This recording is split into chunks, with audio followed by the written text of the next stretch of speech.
Welcome to सोमास Hindi class. लेखक सिया राम शरण गुप्त की कहानी काकी।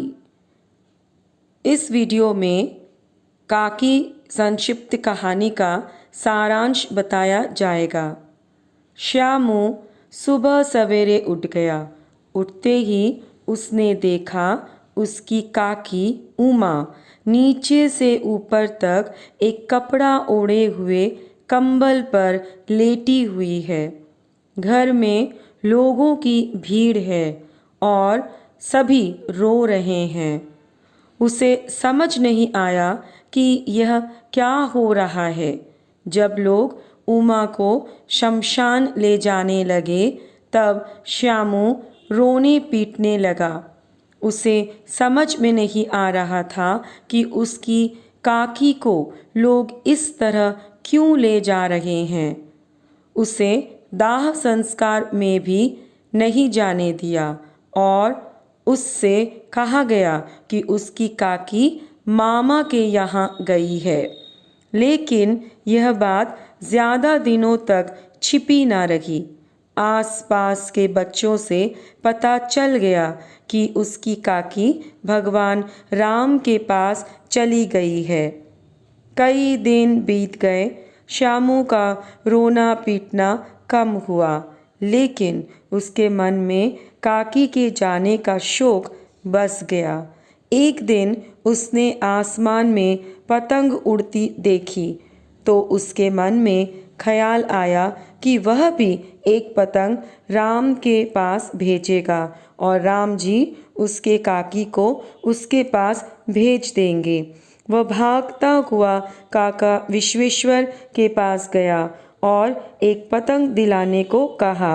विश्वेश्वर अपनी पत्नी के चले जाने के बाद अनमना सा रहने लगे। इसी कारण वे पतंग की बात भूल गए। श्यामू से रहा न गया। वह काका के जेब से 25 पैसे का सिक्का चोरी से निकाल लिया और उसके घर की दासी सुखिया के बेटे भोला को पतंग और डोर खरीदने के लिए दिया और काकी को राम के यहाँ से वापस लाने की बात भी कही। भोला ने डोर के बदले मोटी रस्सी बांधने के लिए कहा। अब रस्सी खरीदने के लिए श्यामू ने काका के जेब से 1 रुपये की चोरी फिर की। जब पतंग को उड़ाने की तैयारी कर रहे थे तो काका आ पहुँचे और पैसे किसने चुराए दोनों से पूछा। भोला ने डर के मारे सच बता दिया। काका ने श्यामू को 2 चांटे मारे और पतंग फाड़ दी। जब भोला ने बताया कि श्यामू यह पतंग राम के पास भेजने वाले थे और काकी को वापस लाने वाले थे तो काका ने फटी पतंग को देखा जिस पर लिखा था काकी। इस कहानी में सिया राम शरण गुप्त ने बच्चों के चंचल स्वभाव और भोलेपन को दर्शाया है। एक अबोध, भावुक, दृढ़, सरल बालक की मनोदशा का चित्रण सियाराम शरण गुप्त जी ने बखूबी दिखाया है। श्यामू आसमान में उड़ती पतंग को देखकर वह राम जी के पास पतंग भेजकर काकी को वापस लाना चाहता था। यहाँ अबोध बालक का चित्रण किया गया है। काकी को शमशान ले जाते समय वह बाधा बनकर खड़ा रहा।